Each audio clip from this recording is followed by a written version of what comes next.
Good afternoon. My name is Steve Hernandez, and I am the Executive Director of the Legislature's Nonpartisan Commission on Women, Children, Seniors, Equity, and Opportunity. We are here today to conduct an online public forum as a continuation of our Small Business Matters series. Today, we will be focusing on Asian American and Pacific Island businesses in the state of Connecticut.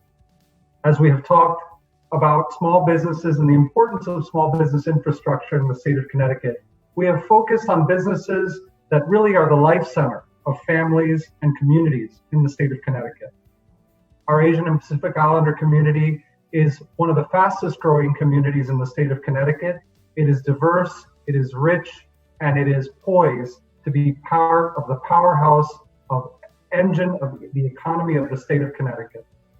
So without further ado, I'd like to turn over now the microphone to our moderator and co-host, our very own Mui Mui Hin McCormick, member of the board of the commission. Welcome, Mui Mui. Thank you so much, Steve, and thank you again to the Commission for organizing and allowing us a platform to be able to have this important conversation. So we're going to go ahead and start with some presentations. We have Susan Chen, who is from the Connecticut DECD. So she'll go ahead and present some information regarding resources that agency has.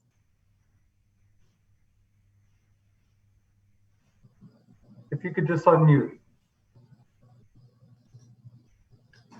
Thank you very much. This is my first Zoom meeting, so some of you out there might even have more experience than me.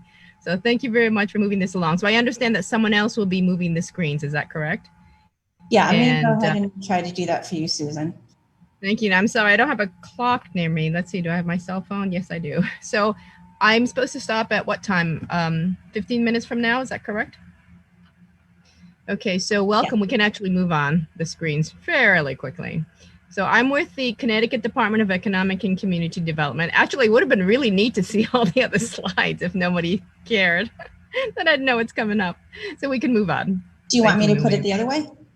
If that's all right and we can shrink it, it's actually very helpful for me to know what's coming along. But if it's annoying for all of you, it doesn't really matter. Thank you. So this next slide is about my background. And basically, for any of you who don't know me, I've been with the state of Connecticut over 20 years.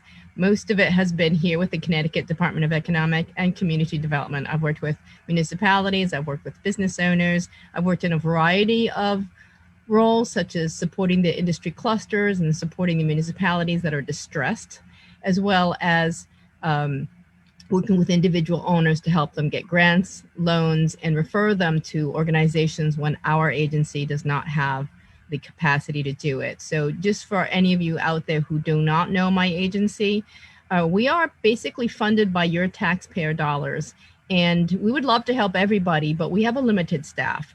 So when it's a small business and they have some particular needs, we don't always help them ourselves. Sometimes we give chunks of money, like $500,000, $2 million, $5 million, to organizations in your communities that are running neighborhood revolving loan funds.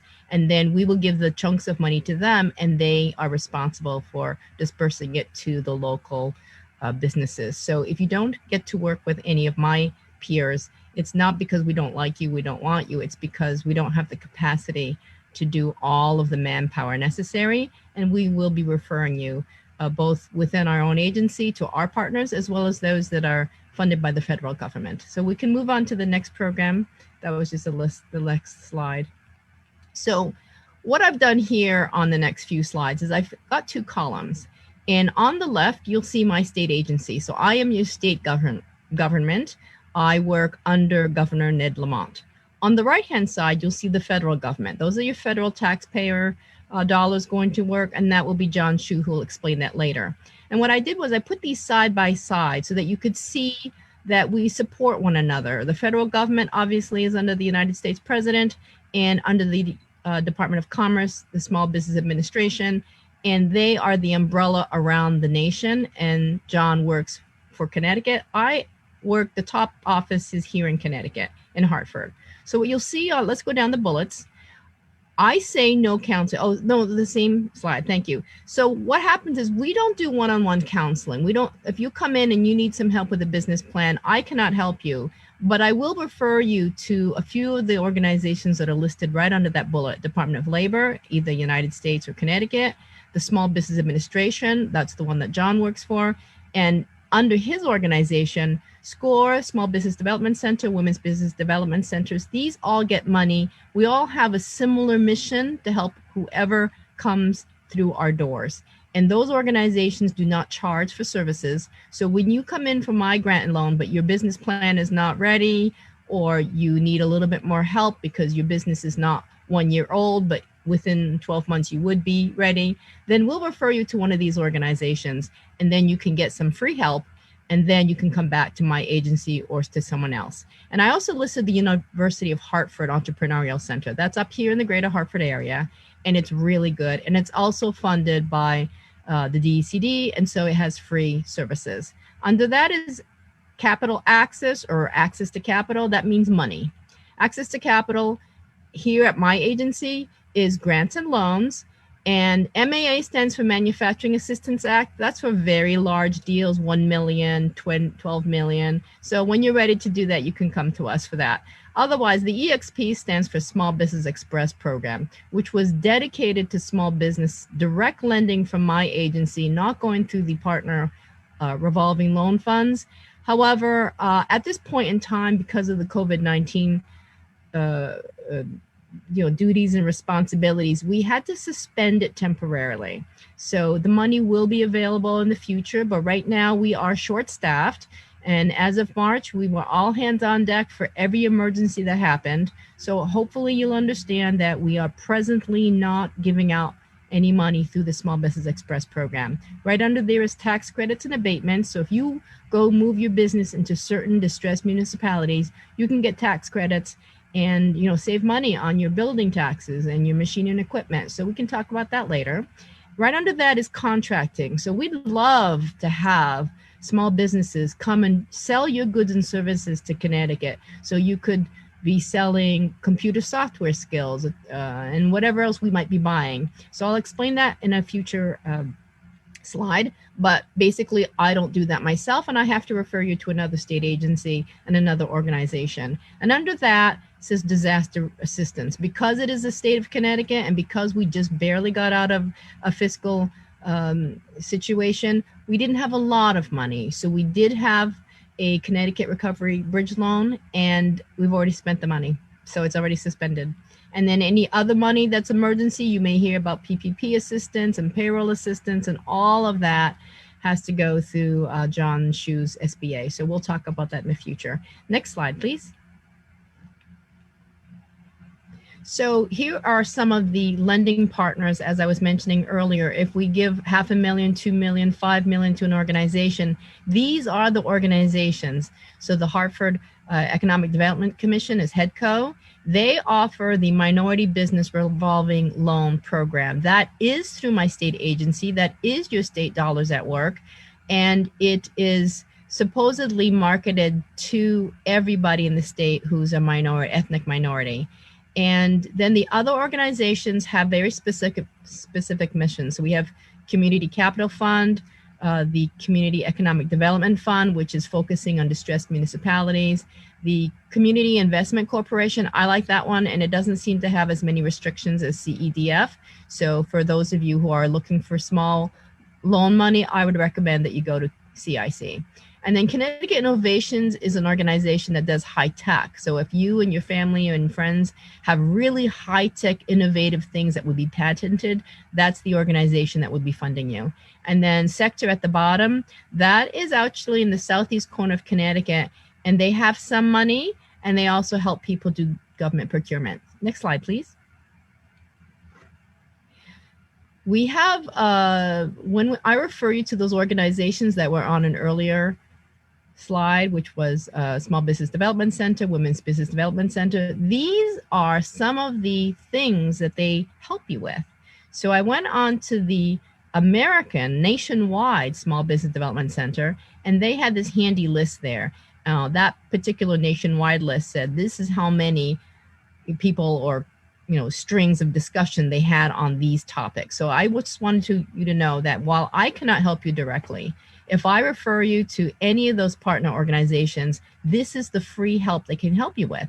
They can help you with preparing your management team, marketing plans, understanding business evaluations, business planning, which is what we call the business plan. That's a very popular one that we send people to. The number's not high here, but definitely from my office, we send people to those organizations, and all of those other questions that you have. Now, there's many more issues you may have, and sometimes we actually have to refer you to an attorney, but in this case, they will help you as much as they can. And what I did on the far right, you'll see SWOT analysis. That's for those businesses that are already in business, or if you're doing a business plan, but really it's for people who are already in business and you want to improve your marketing, your outreach. Then you might want to talk to one of those organizations and say, hey, I want a SWOT analysis. Can you do one with me?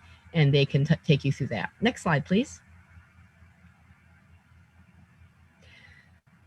So one of the things my agency does is, since the COVID pandemic started, we have a declaration of public emergency, and my agency was one of the lead agencies to help the state of Connecticut figure out what should we do with businesses, who should we close, who should we allow to be open. And we actually were relying on the United States Homeland Security Office for a lot of our information before we set ours. And also the governor put together an advisory team, and he had a great advisory team from all over the spectrum of industries and research, academic, actually business owners and workers and everybody. He had a really good team. So I think all of you could see, if you look at the news, that Connecticut is in the top 10 states for having the least amount of contagion, that we have been able to keep our numbers really low after the initial spurge. And so that's because of really thoughtful processing. And so this is what I did here, is to let you know what we have and some of the things that you have to do. So one of them is reopen your business. You actually have to self-certify that you are going to be following the state guidelines and safe practices to open your business.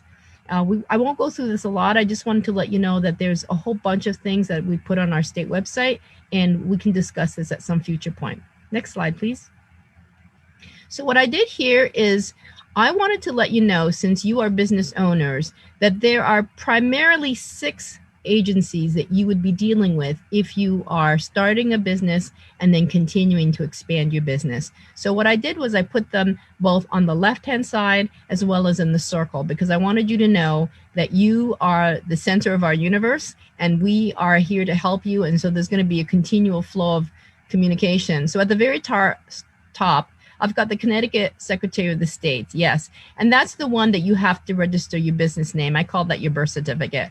A little bit going clockwise is the Department of Revenue Services, DRS.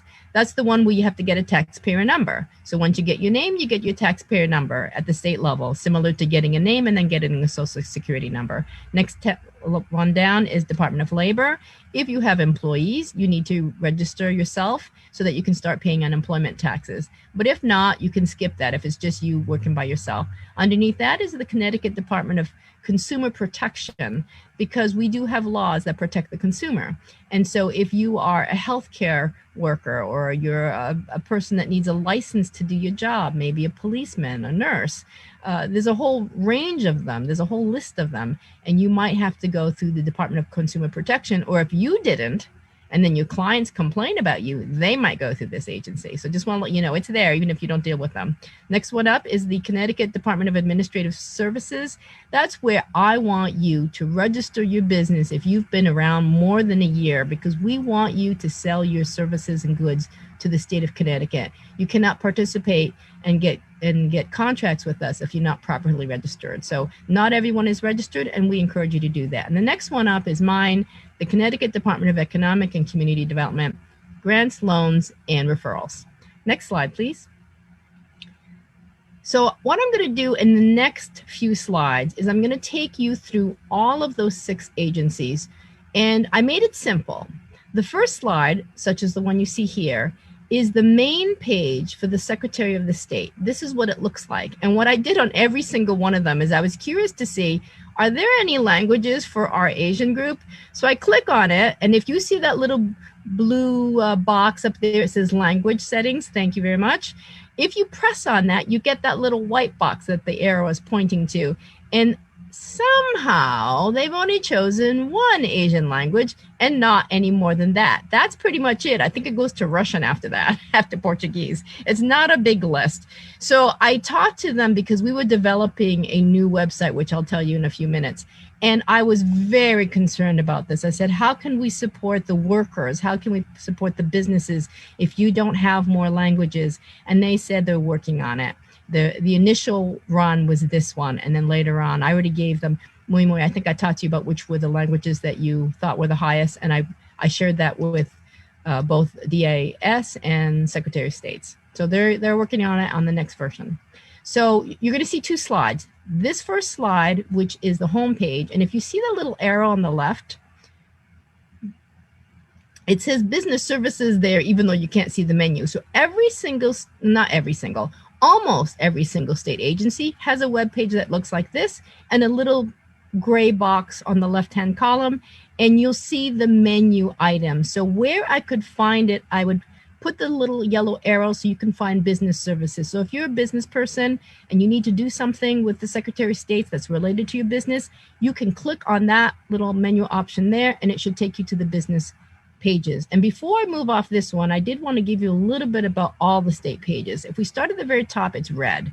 We never had that before until coronavirus started. Up until March, we never had that. The blue ribbon underneath that with the ct.gov, that's the official start page where all of our web pages used to be before COVID-19. And the one under that is the name of the state agency.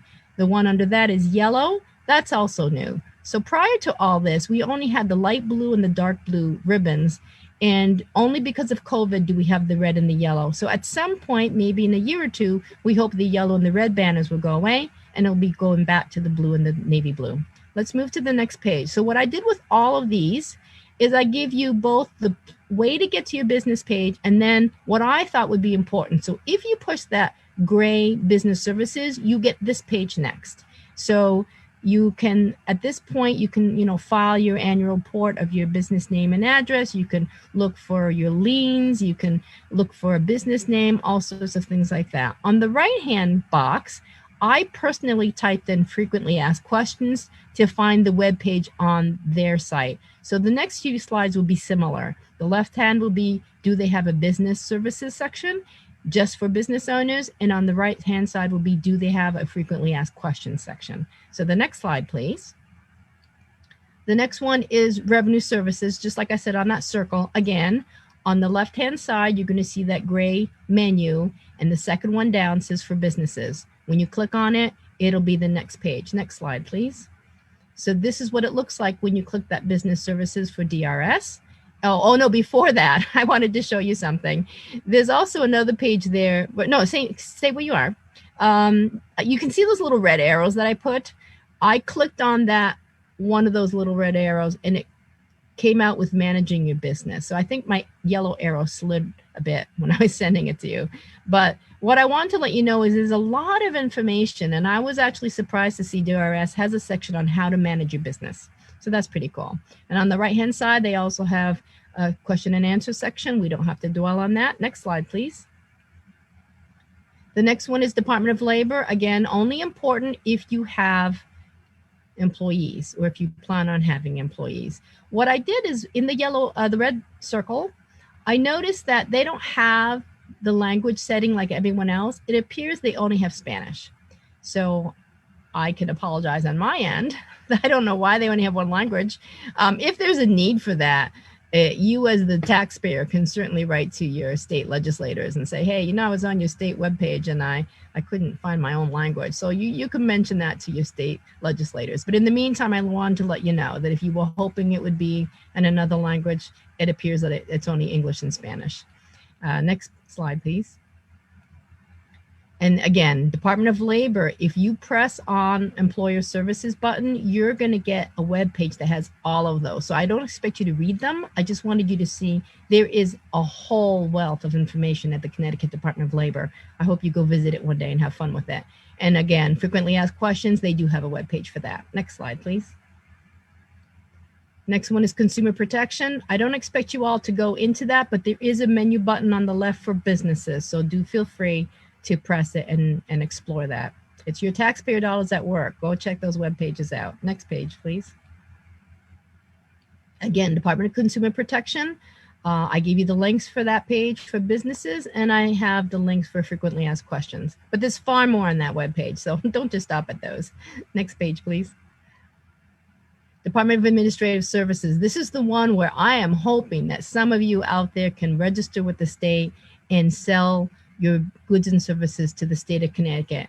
And I don't know if you can see in the upper right corner of my slide, but I did say that to remind you, the state government consists of state offices as well as hospitals, colleges and universities, correctional facilities, which is a prison, anything that the state of Connecticut owns. We have people there. We need business services. We need all sorts of things. So you could be selling your things to any one of those. For instance, bad example maybe, but let's say you are a disinfecting company, or you clean out mold and mildew, or you do something like that, some kind of a service. If you are registered with the Connecticut Department of Administrative Services in a special database that I'll talk about in a second, you could be getting a major contract with the state of Connecticut and clean all of our buildings. So, and then start hiring people. So you might say, well, I only have 2 people. Well, once you win that award, you'll be hiring people, and then you need to talk to the Department of Labor. So there's a lot of good business opportunity with the state. Next slide, please. Again, this is the DAS. These are the links to getting your business and then seeking other people. So let's say you don't need to sell to the state, but you would like to support minority businesses, and you would like to support a woman-owned business or a small business that makes less than $5 million a year, or a minority-owned business. They're listed in this section if they've been certified and approved. So you know that if you find a business that you want marketing services or attorney services or whatever, these people have been vetted. Their finances have been looked at, and they've been in business a couple of years for the state to accept them. So it's a nice database that even the towns and cities use for their school services. If they want to have a big party and they want to get a caterer, it's all in there. So it's nice database, but if you're not in there, you're not getting promoted, and it's free. It's free promotion for you. Next slide, please. This is my agency. There we go. So on the left margin in the gray, there is a button for business development. That is the office that I work in, and I'll just ramble through this really quickly. Next slide, please. This whole agency is about business. So I just wanted to let you know some of the things that we do. Again, reminder, financing, grants and loans, tax credits and incentives like that for moving your business, particularly into certain neighborhoods. So we're not going to give you a tax credit just because you want to stay in your own home address or your own town. We want to help remove blight. We want to help populate places where there's empty buildings that have, maybe abandoned manufacturing sites, abandoned corporate offices where somebody relocated their headquarters. So our state agency wants to help, and we will give incentives to a business that comes in and brings in 800 employees or plans on, expanding their manufacturing site. So these credits and incentives are for very special cases to help the state and municipalities move things along. Site selection is there. If you do want to find a business office and you don't know where to go, we actually have a free site selector website that you can go to. Workforce training, that means if you have employees and you would like to have some money for training, some of it goes to the Department of Labor money, some of it actually comes from my agency, especially if it's manufacturing. On the right-hand side of that, it's just some of the links that we have at our webpage that might be interesting. Next page, please. So the next 3 slides are slides that I got from my supervisor just yesterday. I asked her about, did you have any numbers for minority businesses? And we actually subcontract out the Connecticut Minority Business Initiative efforts. And we also got some numbers from our revolving loan programs that I talked about earlier. So these numbers are here. One of them, as you can see in the top right, it said 30 Asians. I told her I didn't know what that report meant because I couldn't tell if that was loans given out or just counseling sessions. But what you can see is that's probably reflective of a percentage across the board with our clients, that we do not always have a lot of Asians in our programs. And so the question is, are we not marketing it well, or are the people just not interested? Or if they are interested, please come and seek these services out. We'd love to help you in some way. Next slide, please. This next one is only the Connecticut Minority Business Initiative discussing how they were going to try to get more people into their programs. Next slide, please. So these are the groups of people who are working on that Connecticut Minority Business Initiative, and specifically for the Minority Revolving Loan Fund. So there is a little bit of money for minority-owned businesses. My understanding or my experience is I have seldom seen very many Asian businesses among those. It's my own observation. I don't have the actual numbers. So on the right, I say who can qualify, and you can always look at the links at some future point. But there may or may not be money at this point because I don't run it. It's run outside of our agency. Next page, please. So what we did was on this one, you'll see 5 bubbles. And those are the 5 agencies that worked hard together to try to improve the web pages for you. So if you came in 2 years ago and you wanted to register a business, you would have to individually go to 5 or 6 organizations, and it might be a headache for you to navigate our pages. So what we did this past year is to work together, all 5 of us, to try to improve that experience for you so you don't have to go to 10 million places or 5 million places or even 5 places. This new web page that you see here at the very top, I'm not sure if you can see it, it says business.ct.gov. That's the URL address. Very easy at the very, very top. Yep, business.ct.gov. That's a brand new web page launched 3 weekends ago.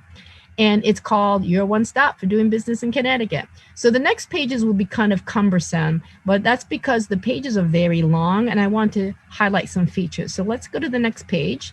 And here's an example. When we had a training the other day, they gave me a manual and I took one slide out of it. So out of these 5 agencies that you see on the left-hand side of the page there, we all worked together to look at what our old pages looked like. So in the right-hand side, there's a before and an after. So the before is what a paragraph used to look like, and it might have been cumbersome. So by having new technical writers, what we did was we simplified it. So the after shows 2 sentences, and if you need more information, there's a hyperlink text, and you can click on that and get the other information. Same thing with the white row underneath that. Again, a longer sentence, and then they made it a little bit simpler so that it's easier to read, and maybe you didn't need all that information. But if you did want it, you can click on the word and then another page would open and you get more information. So that's what we did for the 5 agencies to help make a business coming to our state web pages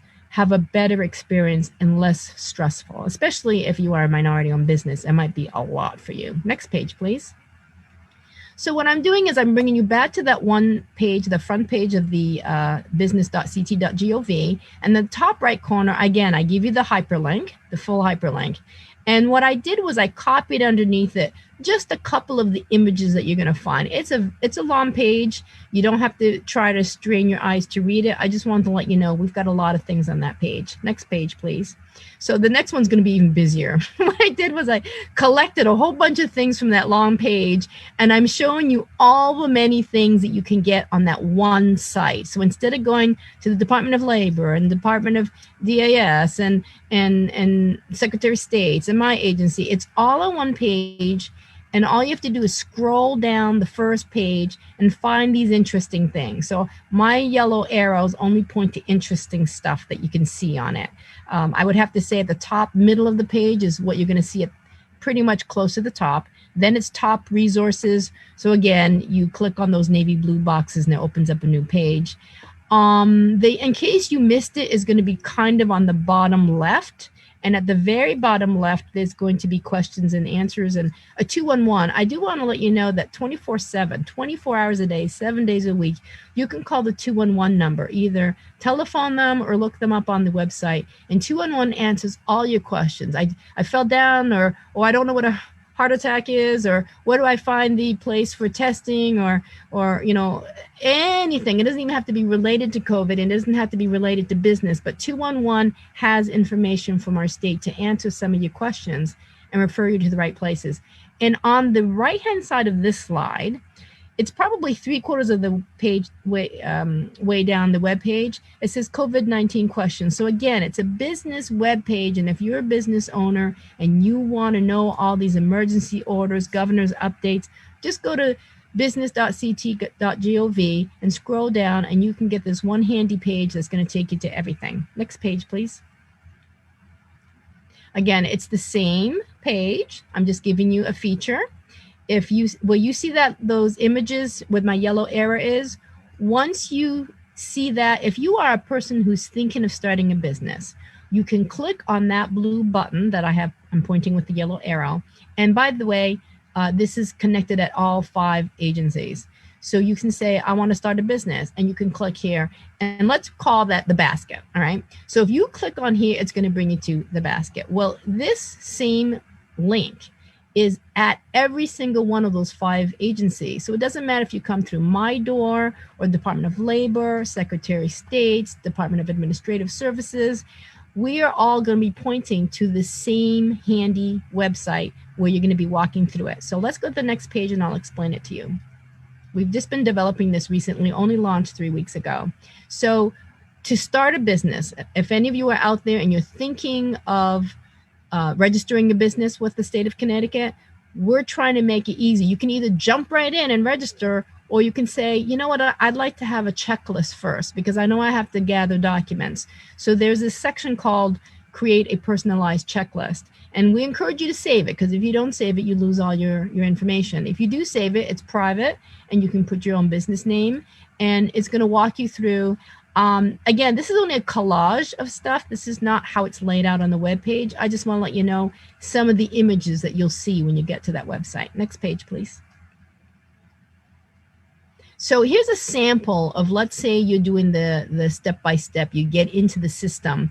One of the improvements that we did is to make it easier for you. So there's going to be a lot of white space, and I find that annoying, but it's supposed to be less confusing. There's supposed to be fewer words on the page so it doesn't frustrate you. So you're going to see the main body. Right here, you see 2 yellow circles that somebody circled. One is the main question: will you be registering your business in Connecticut? That's the main question that you have to answer. And on every single one of those pages at that one-stop website, on the far right will be why this is important. That right-hand side of the page at this website is going to be explanatory information. You don't have to read it if you understand the process, but if you're brand new to the process of starting a business, you might want to know, why are they asking me this question? So on the right-hand side of all these web pages will be some helpful information for you, so that if you're interested, you can learn.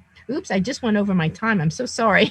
Mew, it's 4:36. So do you want to just stop here and let John do his stuff? And if anyone has any questions, we can carry on. I just wanted to let people know that there's a new webpage for registering your business. Yeah, Susan, I think this is really helpful, and I appreciate you going to the step-by-step because it actually gives a visual to what you're referring to. So I think this is great. I mean, if you want, you can continue and maybe highlight certain slides.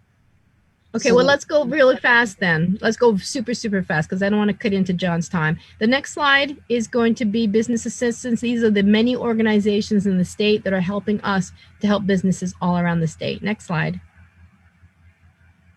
2020, I made this special because everything has changed in 2020. Not only are we improving the website to make it easier for people, but we have a whole bunch of new guidelines that we didn't have before. We already had guidelines, but now the guidelines have changed and everything is, up in the air. So we wanted to be very helpful to the businesses that were concerned and confused. So the next page will show you some things that are a little bit newer. The first thing you want to do is, if you ever have a question, because this is what I go direct, I know that all orders under the COVID-19 pandemic time is from the governor. He is the top chief executive of our state. So I always go straight to the governor's office. Then I go into that gray menu box, which is usually on the left side of every page. And I go right into that search box and I type in executive orders, or I type in press releases. anything I want from that governor that I know he's given out, a webinar or an interview, that's where I check it, because his website is also complex. So I don't find business on his webpage. His business is us, is my agency, but he does do things that relate to my agency. And rather than going through Google, I just go to his website, type in executive orders, and voila. Next page. So this one is a repeat of the agencies. You as a business are going to be dealing with all of these 6 organizations, but I've added 3 more to this page. The top, you'll see the governor, because everything, all new orders come out of him. He's the one who tells us what to do. The one to the right is actually the Department of Public Health, because we are data-driven and we are evidence-based. So we are working very closely with the medical health experts as well as the researchers. And at the bottom there, you're going to see the Connecticut Emergency Management Homeland Security Office, because they also have to get orders from the United States Homeland Security. So these 3 pink bubbles are additional during the COVID-19 timeframe. Next slide, please. So I wanted to give you an update on this website, Homeland Security, and where you could find some information. So again, on those dark gray menu bars, you'll find some things that I thought was helpful. So I'm kind of guiding you through their website with some hyperlinks. But this is not just for business. Now, you are a homeowner, you are an employee, you are an individual person who is concerned. So Homeland Security is for the whole state. So you can find how to take care of yourself during a tropical storm, and how to protect yourself during power failures, and how to volunteer and help doing cleanups or things like that. So great website, not just for emergencies, it's for everything. I encourage everyone to look at it. Next page. So the next one just says, the next slide. Oh, I'm sorry.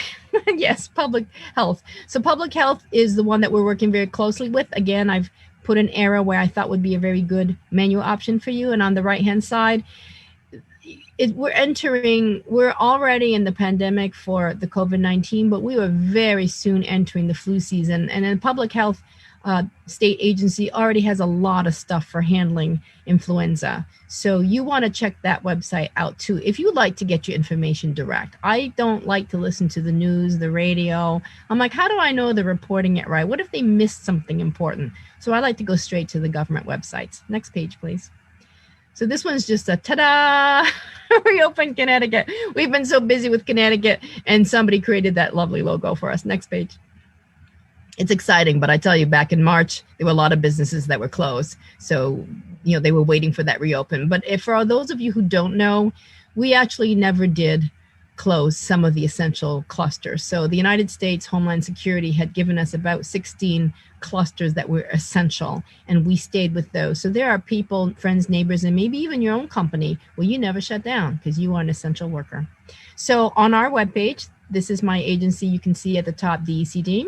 We were the agency that was leading how to put together the sector rule. So this is one of our web pages that talks about phase 2. But if you scroll down the bottom, this is only an image. But if you went on that page and you scroll to the bottom, it was phase 1. So at one point it was only phase 1 and we didn't have anything else. And then as they add more phases, they put it at the top of the page. So this page has been around since March. Next page, please.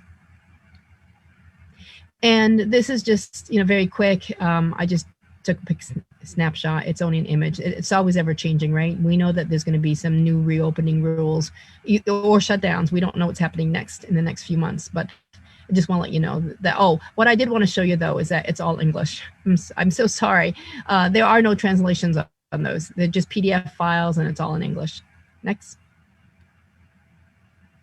So if you are a business, and if you are not an essential business, so you're not an emergency healthcare walk-in clinic, you're not a doctor, you're not a dentist, then you probably had to shut down at some point. And so in order to reopen, because we still are in the COVID-19 pandemic, we are still in the state of emergency, you actually have to self-certify to open your business and say, yes, I pledge that I'm going to practice safe practices for my employees, my staff members, and my customers. You can't just open the door and go, hi, I'm open for business.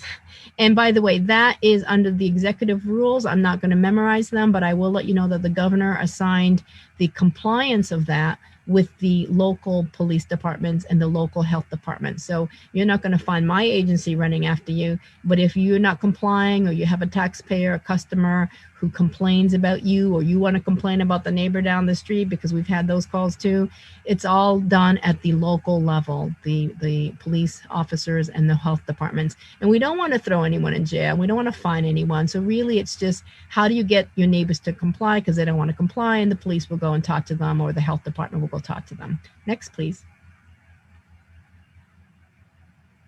So again, we had to create brand new web portals for the coronavirus, and these are those web pages. Next page, please. Just want to let you know we have a lot of new web pages. Again, another web page and self-certifying what it looks like. Next page, please. I just want to let you know there's a lot of pages out there. Here's what the Corona webpage looks like. So when you click on that red banner button at the top of every state page, this is the website it's pointing to, and this is what it looks like. I actually took screenshots, and it's a long page, and it has lots of information. So when you go to ct.gov, you can just click on the top red button, and it's going to give you all that important time-sensitive information that everybody wants to know. Next page, please. So this is just a reminder of all the organizations, state agencies that work directly with businesses somehow. There'll be other ones too, like let's say you have a fleet of vehicles, then you're going to be working with the Department of Transportation. If you have a car that you use back and forth, you might use the Department of Motor Vehicles. But right now, these are the ones that relate to registering your business, getting your licenses, paying your taxes, and things like that. And then that's my last two slides there. Just me. Hello. That's my contact information. And thank you very much. Last page. So thank you for listening. And I'm sorry I went over my time. Thank you so much, Susan. I thought that was very thorough, and no worries about the time. I think it's important information to be able to share. So very much appreciated. Thank you. You're welcome. So we'll move along to John Shu. John, why don't you introduce yourself a little bit while I pull up your slides? Okay, hi, how are you? My name is John Shu. I work at the SBA Connecticut office. We have two offices. One is in Hartford, the other one is in Bridgeport. And my job is to, as a lender relations specialist, is to train the lenders and small businesses on SBA loan programs. Okay, you're going to move the slide? You can move the slide. Yeah, I can move it for you. You can move the second one, third one, move just next one. Next one. Okay. Well, this is really a challenge, to really put all the SBA programs into 15 slides and introduce those programs in 15 minutes. So I tried my best, and here is the SBA programs, the services and resources available to help small businesses. And as I said, SBA is one of the best kept secrets, among the other federal agencies. We are the smallest one, that's why I call Small Business Administration and SBA. So, but we are the only federal agencies that is 100% committed to assisting small business concerns, and through all various programs. Let me talk about what we do here. We do 4 things. Okay? No, 3 things start with C. The last job we do is start with D. First thing we do is counseling. We provide free counseling to small businesses through our resource partners, the SBDC Small Business Development Centers. Mostly they are located in the universities. SCORE, Service Corps of Retired Executives, and Women Business Centers, WBCs. These 3 nonprofit organizations partially funded by SBA. Through them, and we can provide the free counseling and training to 30 million small businesses in America. In Connecticut, there are about over 300,000 small businesses. But in my office, we only have 9 people. You can imagine. Without the assistance from our resource partners, SBDC, SCORE, and Women Business Centers, we are unable to achieve our mission. Second job we do is, let's get some numbers. Okay, counseling. Last year, the SBA provided free counseling to 1.4 million small businesses. In Connecticut, we did about 30,000. So we have counseled 30,000 small businesses in Connecticut. The second job we do is capital access with SBA guarantees. We have various programs. There are over a dozen, mainly 7A, 504 microloan programs. And last year we did about 69,000 small business loans in the amount of 30 billion. In Connecticut, we did about $250 million. The third job we do is contracting. We are the voice for small businesses, and we help small business to bid for the federal contracts. You know, in addition, just Susan mentioned the state contracts. We are focusing on federal contracts. And we have two certification programs at SBA for the minority-owned businesses. The first one is 8A Business Development Program. It is 9-year development program for the minority or underserved or small disadvantaged businesses. And once we recruit you into that program, you have 9 years to grow.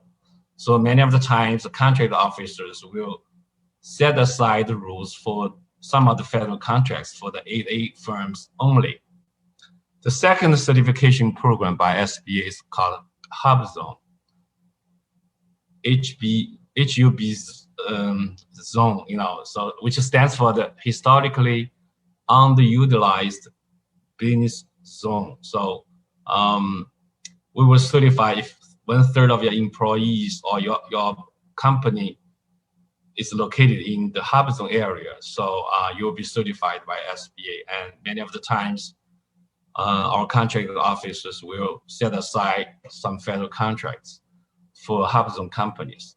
And in Connecticut, I look at the number last year, the 8A firms, companies, you know, certified by SBA, won $49 million federal contracts. Hub zone companies, $36 million. Okay, the last thing we do, you know, disaster assistance. That's the one we're talking about today. It's the physical damage and economic injury loans to help small business recover from the disaster. And now, back to the contracting, we have this link. All the information has been translated into 17 languages regarding SBA responses, programs, and services to coronavirus recovery. So fortunately, this contract was awarded to Asian woman-owned businesses in Maryland, I believe, in the DC area, Maryland. And that's a $4 million federal contract to translate all COVID-19 related information into 17 languages. So this is something very exciting. Next slide, please. Okay, I have listed all the 7 loan programs together, you know, regarding SBA's disaster assistance in response to COVID-19. Many of the times people have no idea which program it is. I put everything together. I'm going to talk about them each one individually. There are 7. The first one, economic injury disaster loan, EIDL. Second one, economic injury disaster loan advance, EIDLA, which is forgivable. The third program is Express Bridge Loan, EBL. It's a pilot program, mostly processed by SBA Express lenders. The fourth program is called the SBA Express Loan Program, again, processed by SBA Express lenders. The fifth program is Small Business Debt Relief. You know, for any companies that have existing SBA loans or they are applying for SBA loans, we'll have some, you know, debt relief benefits for those companies. Basically, it's about 6 months payment by SBA. The sixth program is a Paycheck Protection Program. That's very popular, PPPP. It's forgivable. The last one is a Community Advantage Recovery Loan, CAL. So I'm going to talk about, you know, each during the next slide. Next slide, please. Well, let's first talk about economic injury disaster loan, EIDL loans. It launched on March 27th, and it will be ending, okay, December 31st. Oh, that's better. I'm just trying to look at my numbers with this. The EIDL loan provides economic relief to small businesses and the non-profit organizations that are currently experiencing a temporary loss of revenue. So But in order to be eligible for this loan program, you must be in the operation on January 31st, 2020. It is a long-term, low interest rate loan, 30-year term, 3.75% interest rate for for-profit companies and 2.75% for non-profit companies. So it's a very good program, with such a low interest rate. And the loan amount is up to $2 million. And currently it is capped at $150,000 due to the funding issues. The principal and interest payment will be deferred for 10 months. And you can apply online through SB Office of Disaster Assistance Center, not by my office here in Connecticut. Our office in Connecticut does not process any SBA loans.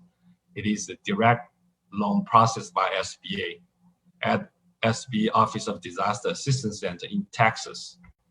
And as of August 14, I look at number, we have approved EIDL loan, 3.49 million applications in the amount of $184 billion. In Connecticut, 33,000 companies got this EIDL loan with almost about $2 billion. Next slide. It's missing top, right? Okay, economic injury disaster loan advance. Actually, this is like a twin program with EIDL, because many of the times when people apply for the EIDL, and it takes time to process those loans, and the business cannot wait for, probably take 2 to 3 weeks or even a longer time. So SB decides to give an advance, which is forgivable to the small business. Usually, the money is coming in three days if you complete the application online, in full. It is a grant and up to $10,000 per company, and but later on, because of the funding issue, it's capped at $1,000 per employees. So if you have 20 employees, you will only get $10,000. You have 2 employees, get $2,000. But that advance, it will be deducted from Paycheck Protection Program loan forgiveness amount. So if you get $10,000 in PPP and you get another $10,000, you break even. You don't get any money anywhere. So that's very important. Many people say it is a free money, but make sure it will be deducted from the PPP loan forgiveness amount. And the money ran out on July 11th. Sorry, so we there's no more advance at this time. And as of July 14th, the programs ended on July 11th. I look at the numbers here. We have 5.78 million small businesses got advanced, and in the amount of $20 billion. So in Connecticut, 52,000 companies received the advance fund, and also in the amount of $166 million. And if you want further learn about this program, there's a link on the next page, please. Okay. Express Bridge Loan is hiding somewhere. EBL Pilot Loan Program. You see the logo here, SBA created. Started on March 25th, and it will be ending. It will expire March 13th next year, 2021. So that's very important. You got to keep the timing in mind. It will enable small business who currently have a business relationship with an SBA Express lender to access capital quickly. Most people say, okay, I got $10,000 advance. It's not enough. I need more working capital. So now here you can apply for up to $25,000 Express Bridge Loan through your current banks. It's a 7-year term loan. The interest rate of prime plus 6.5%. Again, that's the max. You can negotiate the interest rate with the lenders, with your banks. Application fee is 2% of the loan amount, or $250, whichever is greater. Also, the application fee is optional, can be waived, so you negotiate with your lender. Many of the lenders probably waive that the application fee. And that Express Bridge Loan amount could be repaid in full or in part by proceeds from the EIDL loan, which maybe after 1 month you got approval, you can use the EIDL loan to pay paid down or paid in full, because the interest rate probably this one is higher than the idle loan interest rate, which is only the latter interest rate is only 3.75% versus this one prime plus 6.5%, almost over 9%. Here's the link. If you want to learn more about the Express Bridge loan, here's the link. Next page, please. SBA Express loan program. Well, most people say $10,000 from idle advance is not enough. $25,000 from Express Bridge loan is not enough because I have huge payrolls to pay. So in this case, SBA initiated a temporary increase, from $350 for the SBA Express loan program until the end of this year. Okay, starting on March 27th, you can apply up to $1 million, of SBA Express loan. SBA will guarantee 50% to the lenders. Okay, so the lender that mitigate the lender's risks on their lending policy. The SBA guarantee fee is 0.25% or 25 basis point to 3.5%. Depends on loan term and dollar amount. Interest rate is prime plus 4.5% if the loan amount is over $50,000, and prime rate is plus 6.5%. It's under $50,000. Yet it is negotiable. That's the cap. That's a max interest rate the lender can charge you. The term is 7 years for revolving line of credit, 10 years for working capital, machinery or equipment, 25 years for real estate. The application turnaround time estimate, it is estimated about 24, 36 hours because they don't need to come to SBA to get approval. They can approve online with the application on their own, using their own policy and paperwork. And the collaterals, anything under $25,000, SBA's policy states that you don't need to have a collateral. But if it's over, yes. But the lender can use their own collateral policy. And you apply it through your banks, not at SBA. As I said, we do not process any SBA loans in my office here in Connecticut. That's the link for looking for those lenders. Next slide, please. Okay, small business debt relief. How many hours? I have to move a little bit faster, 5 hours. Okay, the program starts from March 27th and ends on September 27th. It provides financial relief to small businesses during the COVID-19 pandemic. This is, many people are probably not aware of that. $17 billion was allocated by Congress for SBA to pay 6 months of principal, interest, and any associated fees that the borrowers owe for mostly the lenders. Okay, so who are eligible? Current 7A, 504, and micro loan borrowers in regular serving status. They can apply through their banks for that debt relief for 6 months. Also, the new applications, if they are approved and dispersed fully prior to September 27th of this year, yes, they can get this debt relief benefits from SBA. So the website is right here down at the bottom. Next slide. Okay, PPP, yeah, that's a hot topic. You saw the logo here.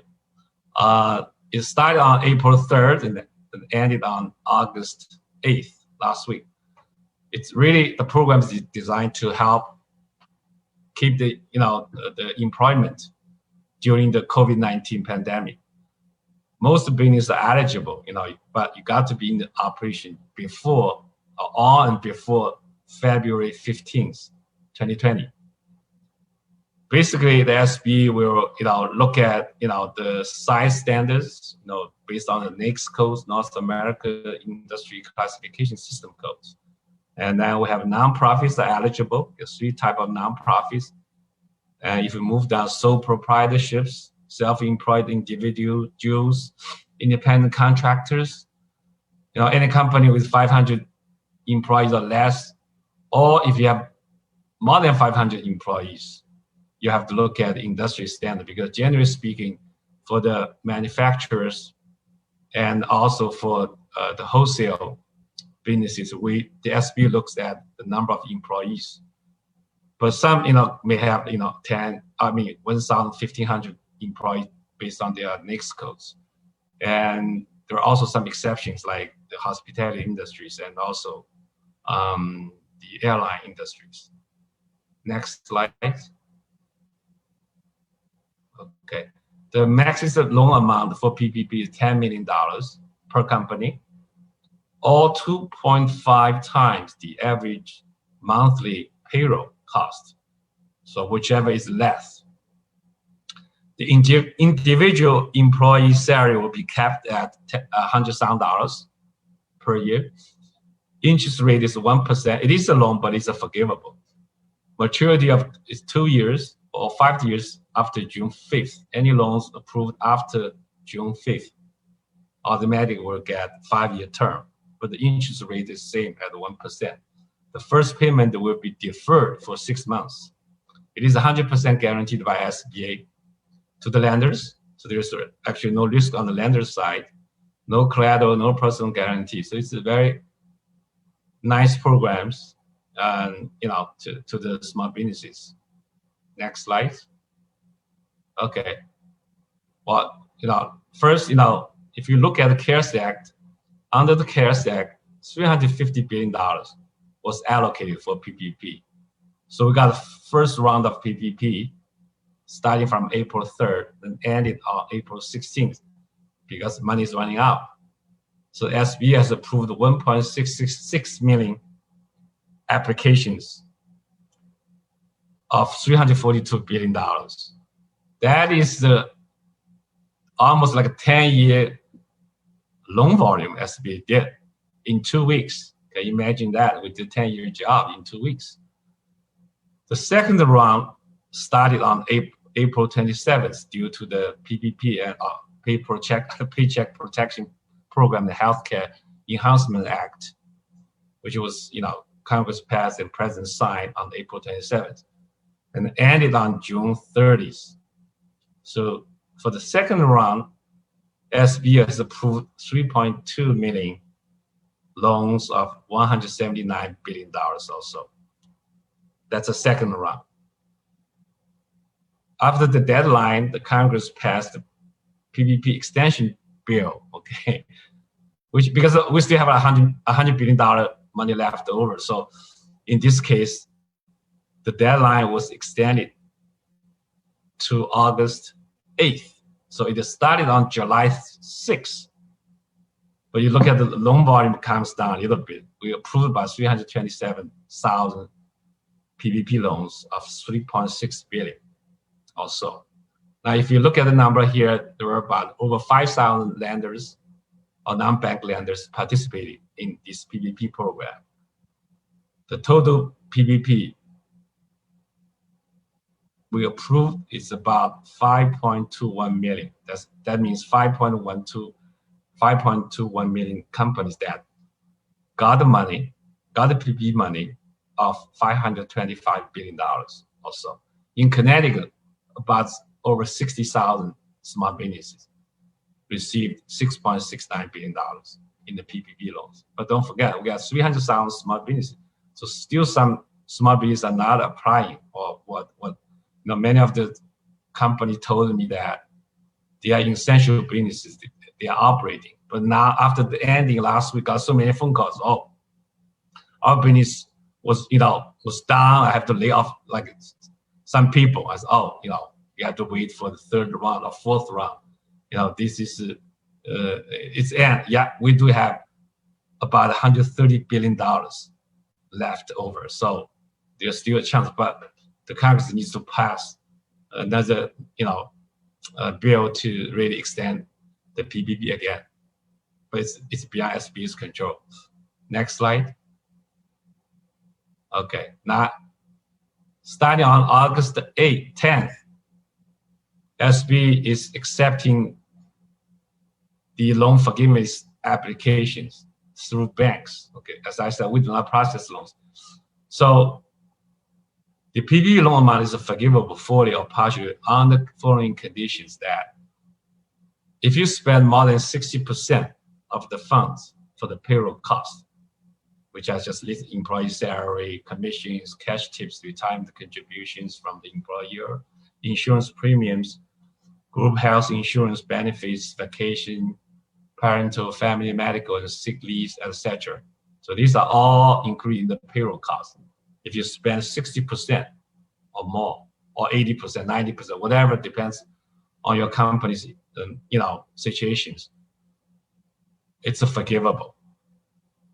And the 40% or less, of the fund can be used for non-payroll costs, such as rent, interest payments on commercial mortgage obligations, utilities, etc.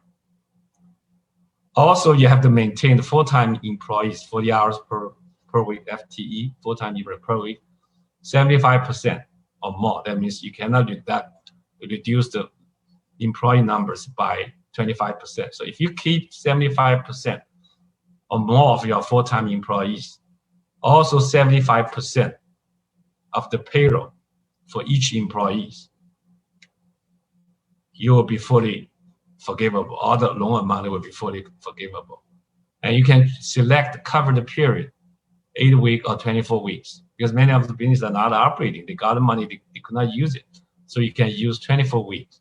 During this covered period, you can use up all this PPP loan amount and then apply for loan forgiveness through the banks. So what you do is you fill up, you select 2 forms, whatever that applies to you. There are 2 SB forms. One is easy form 3508, the other standard SB form 3508.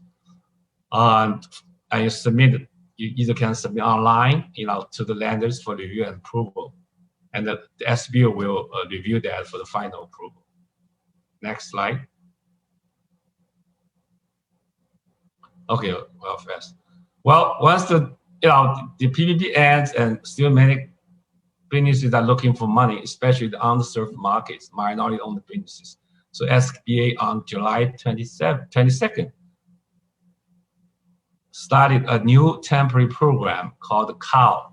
Actually, we do have a community advantage program, which is designed to serve underserved markets. But this is kind of like a community advantage 2.0. So we call it COW, Community Advantage Recovery Loan. And it will offer financial and technical assistance, 15 hours, to help small businesses adapt to changing business conditions in the COVID-19 environment and strengthen their ability to manage through potential future disruptions. So this is a good program. You get a free 15-hour technical assistance. The loan amount is up to $250,000, and the loan term is about 5 years, 10 years for working capital, or something missing. A minimum 5 years, sorry, and 10 years for working capital equipment, and 25 years for the real estate purchase. Interest rate maximum prime plus 6%, but it's negotiable between you and the lenders. Now, the good part of that is principal interest payments for the first 6 months of the car loans will be paid by SBA under Section 1112 of the CARES Act.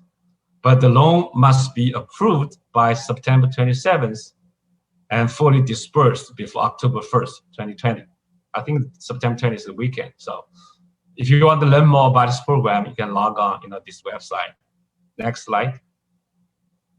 Oh, it's done. Oh, thank you. I did a good job. Thank you very much. Q&A. Thank you so much, John. Appreciate it. So I just wanted to put out there for listeners or people watching. Oops, let me stop sharing. Okay. I'm going to share another resource, but during this time, please feel free to send in questions that you have for our panelists so that we can give time for them to answer towards the end of the presentation. So one last resource that I wanted to share for this group.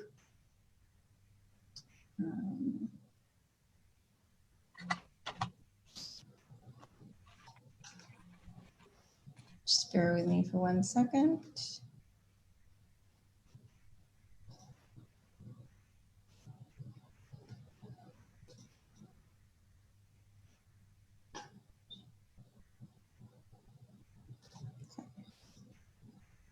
I wanted to talk a little bit about CAPABA's resource that they are offering to small businesses due to COVID situation. CAPABA stands for Connecticut Asian Pacific American Bar Association. They are a nonprofit association made up of attorneys from various fields who, try to come together to really work with various communities and provide resources when they can. So CAPABA has had a virtual legal clinic that has been taking place since May and does end in August. So there's like another week left.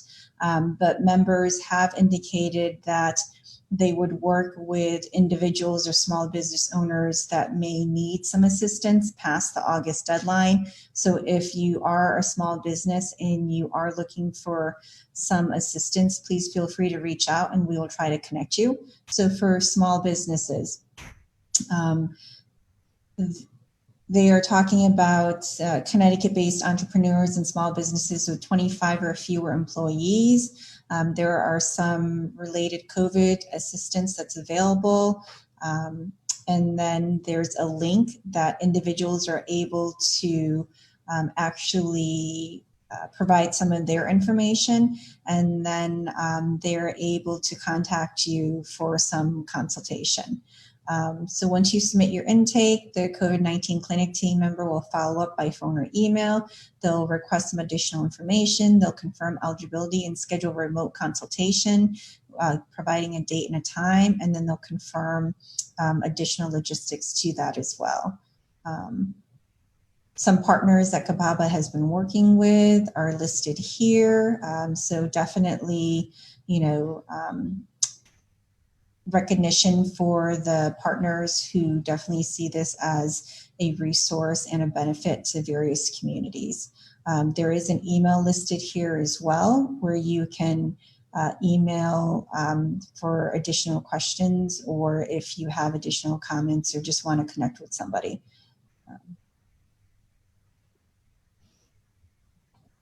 Okay. So then at this time, I wanted to open it up to anybody that has joined from the Asian American Pacific Islander small business community, and see if individuals would want to share some things that have been going on with their businesses. So we are really looking for some feedback as to assessing how your business has been impacted due to COVID, maybe some resources and supports that you are looking for, and then next steps that we can try to assist with. So if there's anybody that is viewing that would like to share anything, this would be a great opportunity to be able to do that.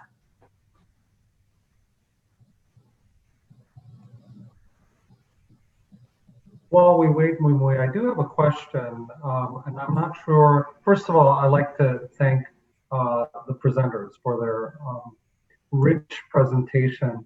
What strikes me, and thank you for your generosity, because what strikes me is that the information that you have presented is useful for all of our small businesses in the state of Connecticut.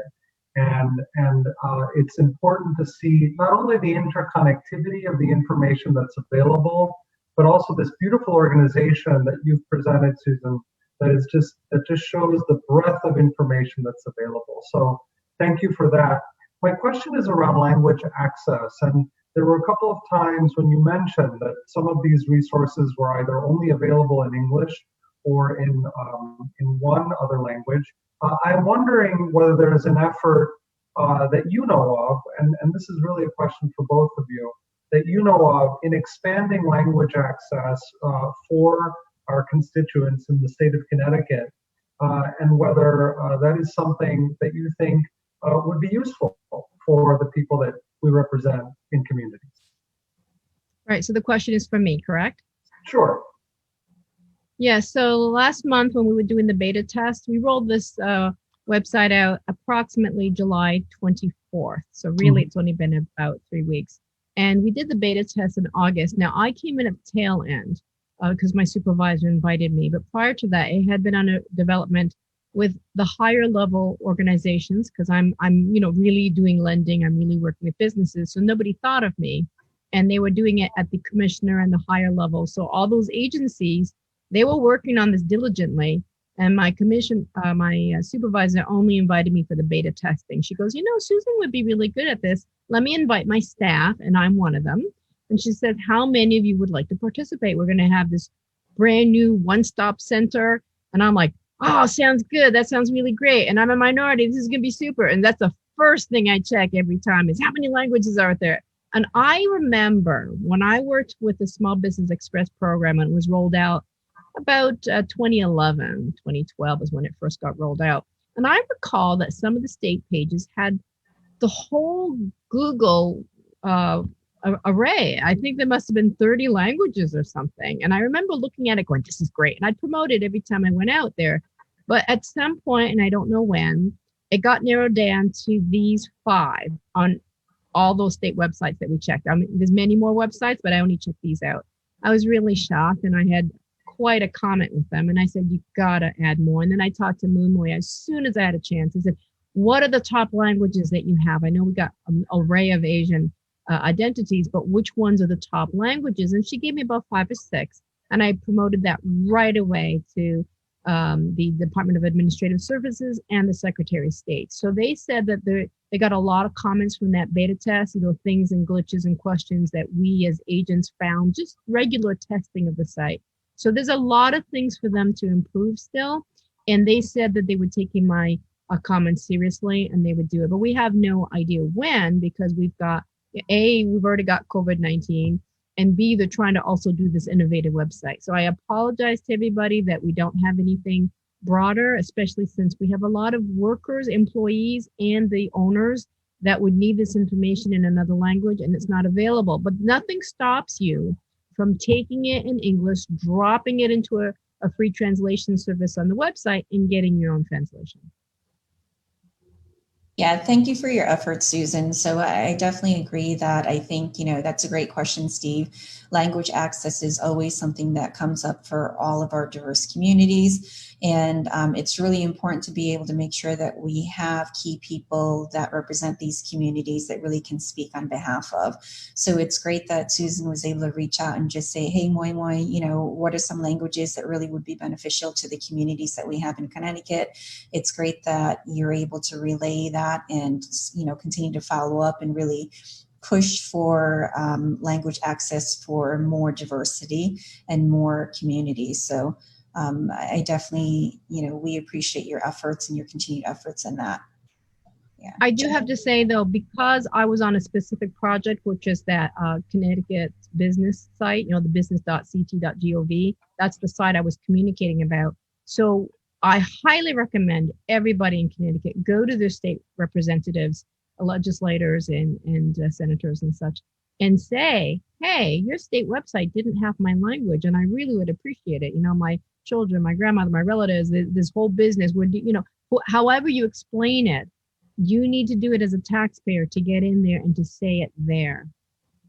I'm internal. They might ignore me, but definitely when you're I'm a taxpayer too, but definitely the taxpayers have voice when they say, you want to get reelected? Well, guess what? Do this. Help us with this. Yeah, that's a great suggestion. Absolutely. And I think, that's a quick action step that every single person is able to do by just either calling and leaving a message or sending an email or writing a note and indicating that a specific language need is not there and would be, requested. John, do you want to add anything? Especially if you have, oh, go ahead, Susan.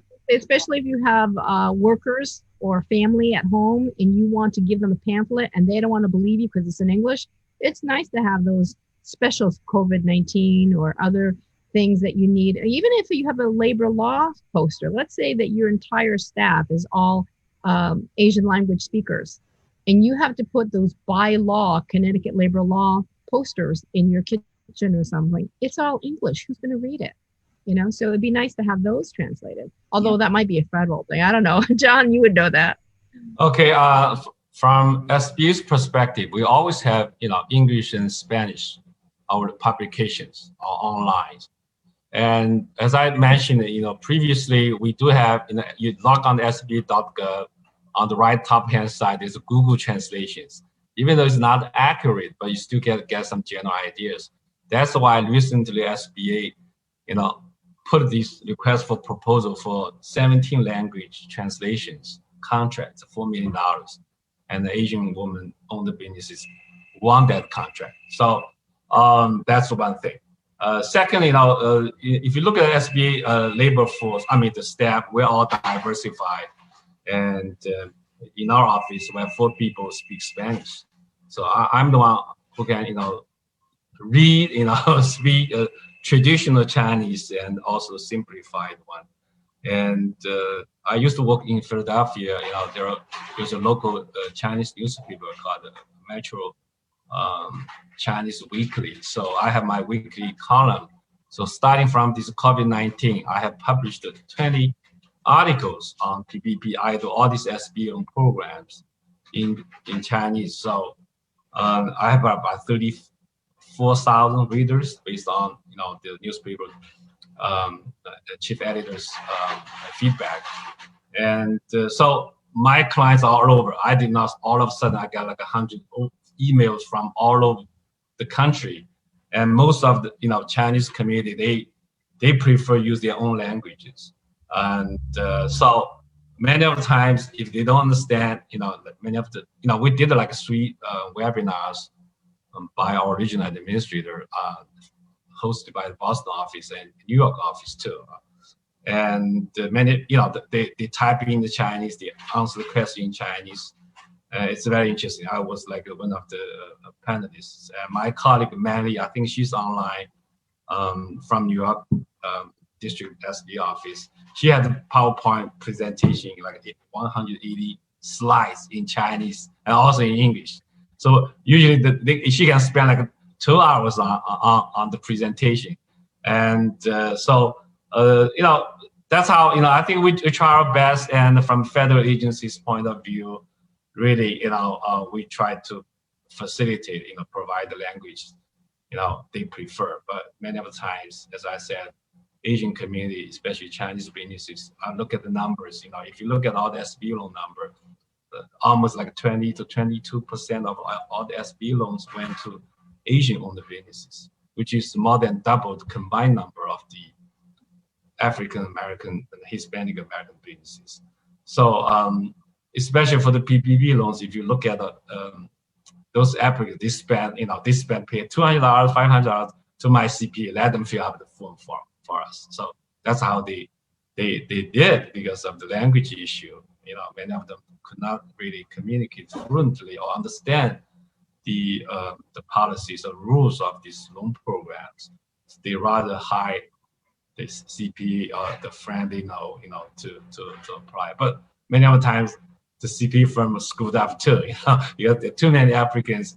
I have one client, 5 businesses, all the EIN number screwed up, and then they got declined because there's already the number was used while you apply for that. So in the past 5 months, I've been trying to fix all the problems, which really arising from the CPA firms. It is interesting phenomenon. That's great. And, I think there's definitely a wealth of knowledge, expertise, and resource just, with the individuals on this call. It actually speaks, your example that you gave of you kind of writing, some articles and followers that you're receiving or getting, that kind of speaks to what Steve's question was, just about language access. We know that it's definitely needed, and once it's accessible and available to people, it seems like they are able to benefit from it. So any type of continued work that either of you can do for the organizations that you work with is definitely appreciated. And also, when we, this is one of the things that very early on revealed itself in the pandemic was the need for resilience as a state. And it just seems to me that if we continue to have language access barriers, especially as our state diversifies, we will continue to miss the mark when it comes to ensuring that we are resilient as a state. So we will continue to work as a commission to push for policies that not only encourage interpretation, translation, but also reaching out to communities directly. I think what you describe as as the community stepping up and helping each other in these moments of difficult times is something that we should be facilitating, especially in an organized way across the state. So thank you so much. Well, that's why this, the CAL program, Community Advantage Recovery Program, loan program, it's a perfect, in Connecticut, the CIC is the only CAL lender.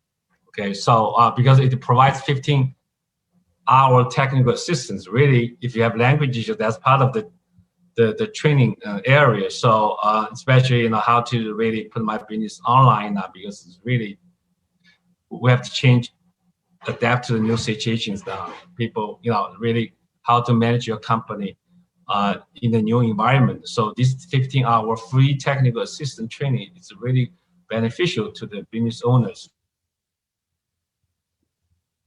Definitely agree. I think, just with the presentations that John and Susan were able to provide, like Steve was saying earlier, this really applies to any small businesses that we have in Connecticut. It's not just focused on the Asian community.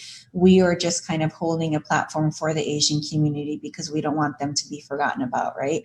But I think all the resources that each of you spoke about and went into, further detail, can definitely apply to any small business owner that we have in Connecticut. I am really glad to hear, Steve, the commitment that the Commission is putting to the forefront regarding language access, and that would include interpretation and translation. U.S. Census is collecting information. We already know our landscape is changing. We already know that the Asian community is one of the fastest growing minority communities that we have. I was kicked out, sorry. Oh, that's okay. I was kicked out. I don't know what happened. Sorry. You're fine, John. I kicked out. Because I probably using this one, I could not see. With the Asian community being one of the fastest minority growing populations in Connecticut and nationally, back then in 2010, the statistic jumped 65% just for Connecticut. For general national statistics, I think we were close to 70% of an increase that we saw for Asian American and Pacific Islanders. So we know 2020 census, once the data has been collected and information can be released, Asian community will be very, it's a growing population rapidly, so we know that the needs will be growing as well. So it's great to be able to have organizations like the Commission to really prioritize and make that commitment early on. So I am respectful, mindful of time, and I do apologize, but we actually are at the end of our presentation. I wanted to give Alan Tan, the co-chair of the Commission, a chance to do some closing remarks. And once again, thank you so much to John and Susan for really a thorough presentation with a lot of great information that we hope is useful. And then also for Steve and Commission staff like Warner and Denise and Rosemary, who really are wonderful with adapting to our new norm of virtual platforms and presentations and forums. So the Commission has done a lot of great work and a lot of good work when it comes to just providing these forums on a virtual platform. So Alan? Hey, can everybody hear me? All right, I don't have my video today because I'm having some issues with my computer. But anyways, I wanted to thank everybody for taking the time to attend this forum that was sponsored by the subcommission and the commission. So I know that there was a lot of information and hopefully that was useful to everyone. I'm sure Steve and staff, who have done a great job of managing our response to COVID, will make sure all this information will find its way somewhere on the web. So thank you all for taking the time, and I hope that we can continue to put on events like this to help keep people in all our communities that the Commission serves up to date and informed on how we can address all the disparate amount of issues that COVID has created for all of us. So thank you for that, and thank you, Susan, and thank you for coming from DCD, and thank you, John, for coming from the SBA, for sharing your information with us. And thank you, as usual, Wing, for all the hard work that you do on behalf of the Commission. Thank you. You're welcome. We have a very small state agency, so if anybody wants to write to me directly and say, hey, I don't want this language, I'll just push it right up the line, and then have it jump over to Secretary of State. So we have a tiny little state organization. I'm sure we can get that message up if they want to write to me directly. Thank you, Susan. Thank you so much, thank you so much for your moderation and for your leadership as well. On behalf of the commission, I thank all of you, and thank you for participating in our Small Business Matters series, focusing on Asian American and Pacific Islander small businesses in the state of Connecticut. Let's continue the conversation. Take care. Bye, everybody. Thank you. Bye-bye. Have a great weekend. You too.